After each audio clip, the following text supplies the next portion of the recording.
We are launching into an analysis today of a figure whose name is, well, it's known all over the world. Really is. But the full story, his incredible athletic career, his almost desperate drive as an entrepreneur, and the really tragic way his life ended, that context is often misunderstood. It gets lost. We're talking, of course, about Miles Gilbert Horton, who everyone just called Tim.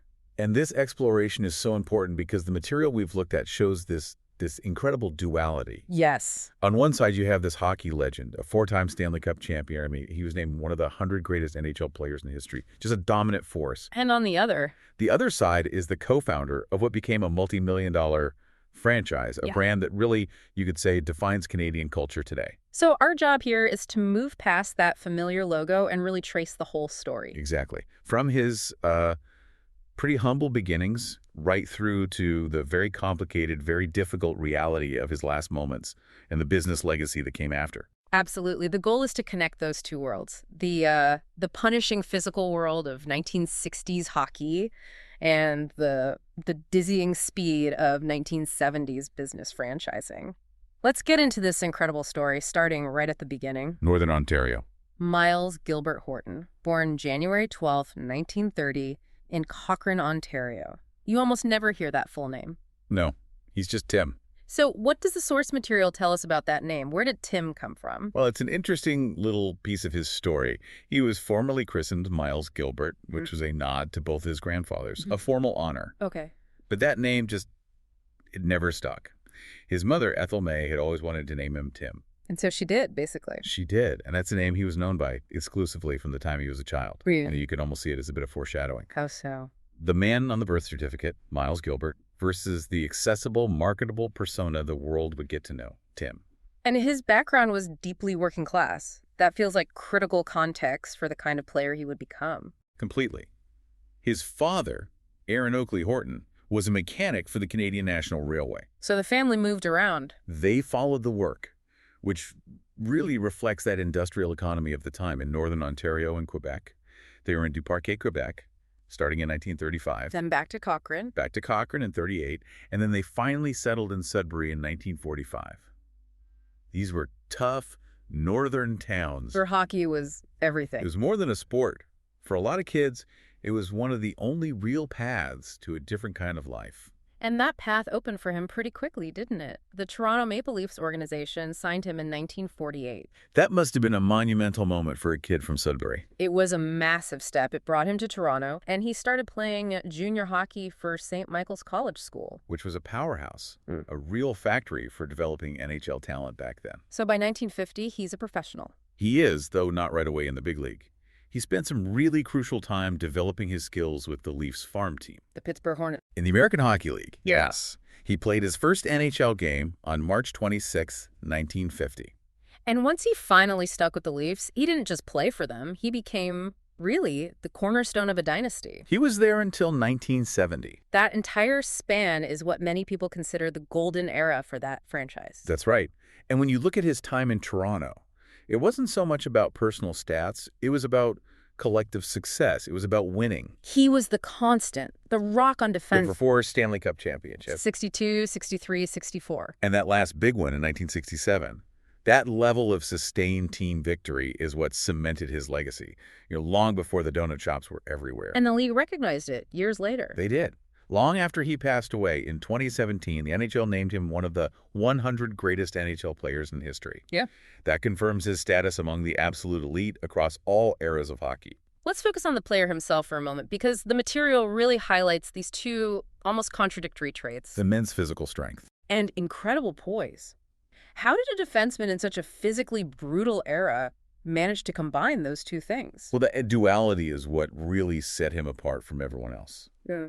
It was universally accepted that he was the strongest man in the game during his time. An enforcer type. He was often described that way, but he was nothing like the other tough guys of that period. He was so disciplined. So not a lot of penalties. Remarkably few for a player in his role. He was durable, incredibly hardworking, but he stayed out of the penalty box. This wasn't just, mindless violence. This was controlled force. Exactly. And the proof is in the accolades. He was an NHL first-team All-Star 3 times, '64, '68, and '69. And a second-team All-Star 3 other times? Yes. Yeah. So he was clearly recognized by everyone for mastering the position, not just for surviving the physical contact. This brings us to that classic story that seems to capture his unique style perfectly, the famous bear hug. The bear hug. It's legendary because it shows how he could just neutralize a conflict through pure physical dominance without even throwing a punch. So a player tries to fight him. And Horton wouldn't fight back, not in the traditional way. He just wrapped them up in this crushing bear hug. And the fight was just over. It was over. The opponent was helpless, completely trapped by his strength, and the whole thing de-escalated without penalties or, serious injury. And the highest praise for this came from his opponents. You have that famous quote from Bobby Hull. One of the most powerful forwards of that era. What did he say? That quote is the ultimate testament. Hull said there were plenty of defensemen he feared because they were just vicious. But not Horton. No, he said he respected Tim Horton because Horton dominated you not with intimidation, but with pure ability. Hull's words were that he used tremendous strength and talent to keep you in check. He was almost like a modern defenseman playing in the 60s, using strength with a surgeon's control. That's a great way to put it, yes. And that controlled strength, it translated into this incredible durability. The sources point out some records he set that are just mind-boggling, especially for his position. It's phenomenal. It really speaks to his commitment and probably an unbelievably high tolerance for pain. He holds the Maple Leafs club record for consecutive regular season games. 486 straight games. Between February of 1961 and February of 1968. Just think about that. 7 full seasons without missing a single game as a top-pairing physical defenseman. That's unheard of. That NHL record for a defenseman stood for almost 40 years. It wasn't broken until 2007 by Carly Scrastia. This kind of resilience is why the later revelations about his substance use are so startling. To maintain that level of consistency must have required some incredible measures. And he wasn't just a shutdown guy either. We sometimes forget that he could contribute on offense. Yes, he wasn't always seen as a primary scoring threat, but he was a very effective puck carrier. He could move the game up the ice quickly. The material even says the Leafs tried him at right wing for a bit. They did there. The 64-65 season, they experimented with it. But his real offensive burst came in the playoffs. In 1962, he set a league postseason record for his position. 16 points. 3 goals, and 13 assists. And that was the benchmark. It was the benchmark for defensemen scoring in the playoffs until Bobby Orr, the great Bobby Orr, finally surpassed it 8 years later. It just shows he was a complete dynamic player.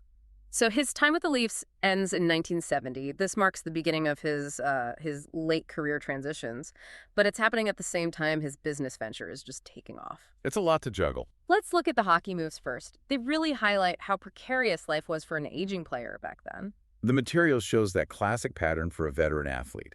In March of 1970, after 2 decades in Toronto, he gets traded to the New York Rangers. He plays there for a season and a bit. Yes, and then in 1971, he gets moved again through a fascinating and now mostly obsolete mechanism. He was claimed by the Pittsburgh Penguins in the intra-league draft. Can you explain what that was? The intra-league draft was common back then. It let teams pick players from other clubs who were basically left unprotected. A tough way to change teams. Very tough.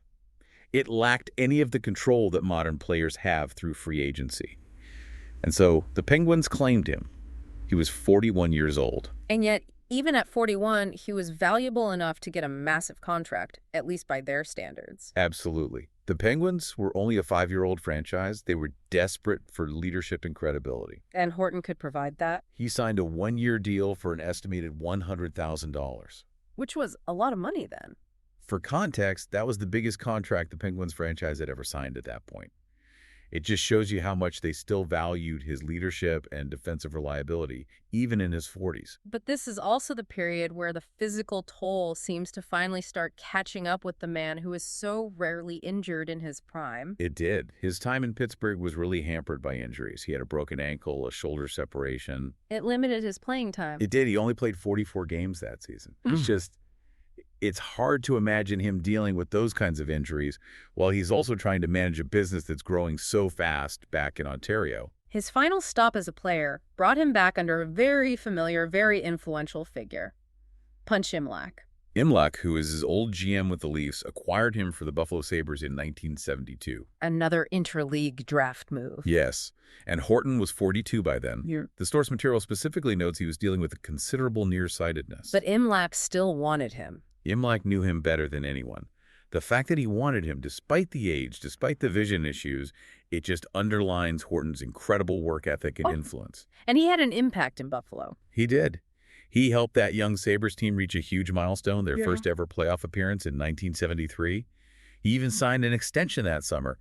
He was committed to playing right up to the very end. Before we get to that final season, let's just touch on the jersey honors. His number 7 is legendary in Toronto, number 2 in Buffalo. But the Leafs' retirement policy it's a bit complicated. It is, and it's a perfect example of how sports traditions change over time. In Toronto, he wore number 7, which he actually shared with another Leafs legend, King Clancy. And for years, the Leafs had this unique policy. They would honor a player's number, but not formally retire it, which meant other players could, and did, still wear it. So number 7 became an honored jersey number in 1995. Precisely. It was respected, but it wasn't off limits. And that changed recently. It wasn't until 2016 that the Leafs finally changed their policy and formally retired number 7 for both Horton and Clancy. So while his legacy was always celebrated, that ultimate tribute took decades to happen. But Buffalo embraced him right away. They certainly did. In Buffalo, he wore number 2 because number 7 was already taken by their star forward, Rick Martin. And both numbers are now retired by the Sabres. Both are. Number 2 for Horton, number 7 for Martin. It's an incredibly rare honor for a player to have his number retired by 2 different NHL clubs. And of course, there are the other honors. The Hockey Hall of Fame in 1977, the Buffalo Sabres Hall of Fame in 1982, and in 1998, the Hockey News ranked him number 43 on their list of the 100 greatest hockey players.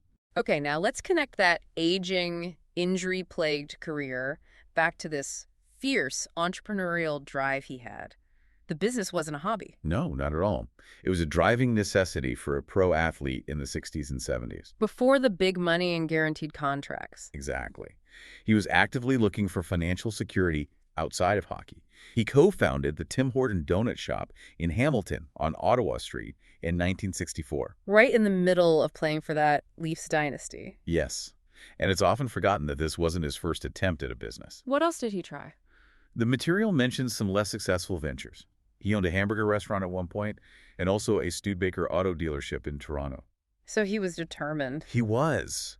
Those ventures didn't really take off, but they show his ambition to leverage his fame, his name recognition, into a business that could support his family after he was done playing. So why did the donut shop work when the others didn't? It seems to have been a mix of his famous name, a very focused concept, and a key partnership. The shop tapped into Canada's growing coffee culture. And the material says he even added some of his own creations to the menu. He did. But the success wasn't gradual. It was explosive. It was almost unprecedented. By 1968, just 4 years after that first shop opened, it had already become a multi-million-dollar franchise system. So as his hockey career is winding down, he's juggling the physical grind of being an aging NHL player with the intense financial demands of a booming national brand. It's a pressure cooker. And that's really crucial context for understanding the tragedy that was to come. We have to turn now to the circumstances of his death. And for this part, we need to report the facts from the source material while being sensitive to the tragic loss of life. Tim Horton died in the early morning of February 21st, 1974. He was only 44 years old and still an active NHL player. The timeline is it's stark. The night before, he'd played a game in Toronto against his old team, the Leafs. The Sabres lost that night, and he was playing with injuries, a jaw injury, an ankle injury. It forced him to sit out the third period. And yet he was still named one of the game's 3 stars. His dedication was just total, even right at the end. And after the game, he decided to drive alone back to Buffalo. That's about 160 kilometers in the middle of the night. And the car he was driving is a huge and very symbolic part of this story. A De Tomaso Pantera. A high-powered, mid-engine sports car. And the material specifies that this car was reportedly given to him by the Sabres general manager, Punch Imlach. As an incentive. As a specific enticement to persuade him to come back for that final season. It symbolizes the immense pressure on him to keep performing. Before the crash itself, the sources detail some attempts by people close to him to get him not to drive. Yes, there were clear warnings on the path to this tragedy. On his way out of Toronto, Horton stopped at his business office in Oakville. And he met with his partner, Ron Joyce. She did, and while he was there, he called his brother, Jerry. The source material makes a specific and very sad note that Jerry recognized that Tim had been drinking. And he tried to talk him out of driving. He tried to persuade him not to continue. Ron Joyce also offered him a place to stay for the night. But he decided to keep going, down the QEW. He did. Sometime after 4 in the morning, the Ontario Provincial Police got a call from a woman who saw a car speeding on the Queen Elizabeth Way. A warning was broadcast. About 30 minutes later, an officer, Mike Gula, spotted the car heading toward Niagara. He tried to pursue it. He put his siren on, but he lost sight of the Pantera almost immediately. He was just too fast. And then the crash happened, near St. Catharines. Near the Lake Street exit, yes. It seems he lost control as he was approaching a curve. He hit the center grass median. And a recessed sewer structure in that median? That impact was catastrophic. It caused the car to flip multiple times, and it finally landed on its roof in the opposite lanes. The violence of that crash is made clear by where his body was found. Tragically, yes. The material is very explicit. He was not wearing a seatbelt. The force of the collision ejected him from the car. He was found 123 feet from the vehicle. He was pronounced dead at St. Catharines General Hospital. The hockey world was just stunned. A legend had been playing hours before, and now he was gone. In the immediate aftermath, though, the facts about what caused the crash were extremely limited. That is a pivotal part of this story. This lack of transparency shaped the public story for decades. It did. There was no official public inquiry after his death. The autopsy results were withheld from the public. Police just said they wouldn't state whether he was intoxicated. And that protected his image. It effectively protected the legend for 30 years. It allowed the public narrative to focus only on the tragic accident, the loss of a great man, without any of the complicating factors. But in 2005, the facts finally came out. A redacted autopsy report was released. And it painted a much darker, much more complicated picture of what happened that night. It fundamentally changed our understanding of his death. It revealed several issues that all contributed to the outcome. First, his blood alcohol level was found to be twice the legal limit. And there was a half-filled bottle of vodka found at the scene. Yes. But the other complicating factor, the one that is maybe most essential to understanding his loss of control, wasn't just the alcohol. It was the pharmaceutical cocktail in his possession. Exactly. The report confirmed he had 2 prescription drugs with him. The first was dexedrine, which is a powerful stimulant. And the second? The second was Dexamol. It's a stimulant sedative compound. The autopsy found traces of amylbarbital, which is an ingredient in Dexamol, in his blood. We need to pause here and really provide some context. What is the effect of mixing powerful prescription stimulants and sedatives and then adding a large amount of alcohol, all while driving a high-performance sports car after playing an NHL game? The combination is just. It's incredibly volatile, profoundly dangerous. Dexedrine is an amphetamine. So it's used to fight fatigue, stay focused? Which you can imagine a 44-year-old athlete trying to keep up with younger players might need, or to manage chronic pain. Dexamol is even more complex. It has both a stimulant and a sedative. Why would someone take that? It was often prescribed to manage anxiety or sleep issues that could come from using stimulants, or just from the pressures of his life. So he could have been trying to push through exhaustion while also managing the side effects of the drugs he was using to do that. Precisely. But when you add alcohol to that mix of powerful uppers and downers, you get a catastrophic failure of judgment and coordination. The stimulants can make you feel more sober than you are. They create a false sense of alertness, masking how impaired you really are from the alcohol. His reflexes, the ones he would need to handle a Pantera at high speed on a curve, would have been severely compromised by the alcohol. Even the drugs made him feel awake.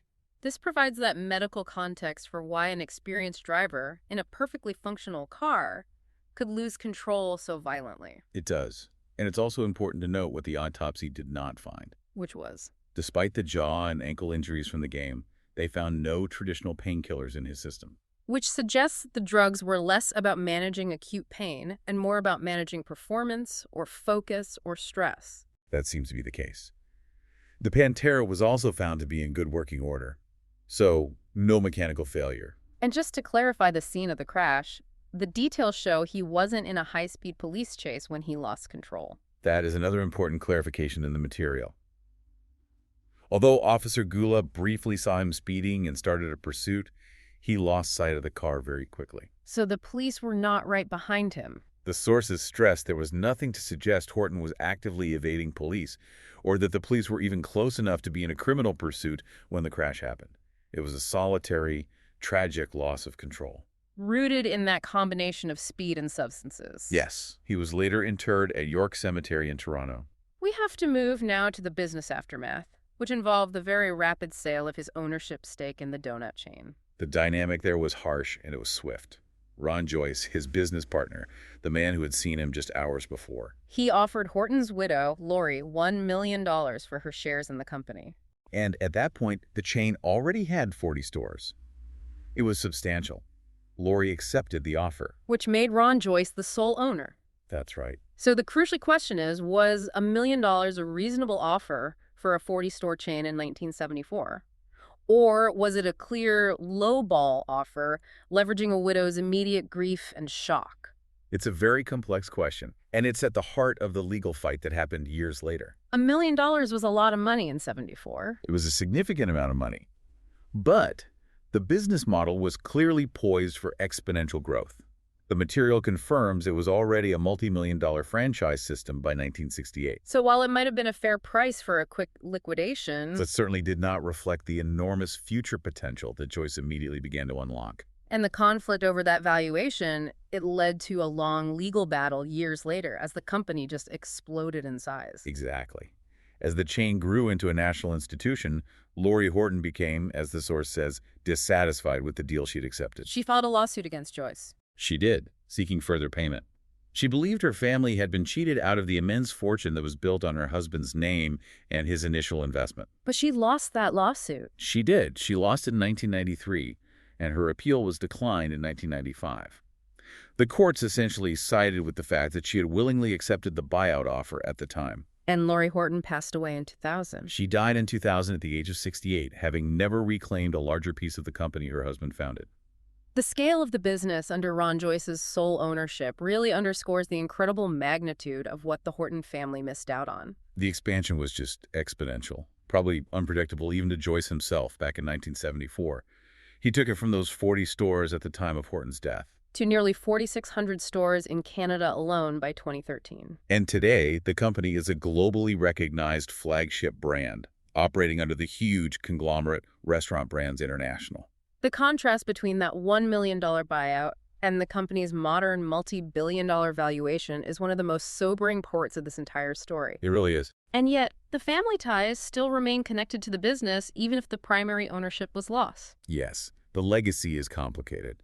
Ron Joyce Jr., the son of the man who bought out Lori Horton, is married to Horton's eldest daughter, Geraldine Horton Joyce. And Geraldine herself was a franchisee. She was in Cobourg, Ontario until just recently, in 2023. So the name is still deeply woven into the company's fabric. It shows that while the family lost the control and the massive wealth, that cultural and familial link to the business still persists. It's just such a complicated meeting of sports history, private struggle, and aggressive capitalism. It truly is a snapshot of a very different time in both professional sports and business. So when we analyze the full sweep of this material, we see a life story that is, it's magnificent in its achievements and just profoundly tragic in its end. It is. The picture that really emerges is of a man defined by this incredible strength, focus, a relentless work ethic on the ice, but whose life ended prematurely, complicated by substance use and the immense pressure of trying to sustain two careers at once.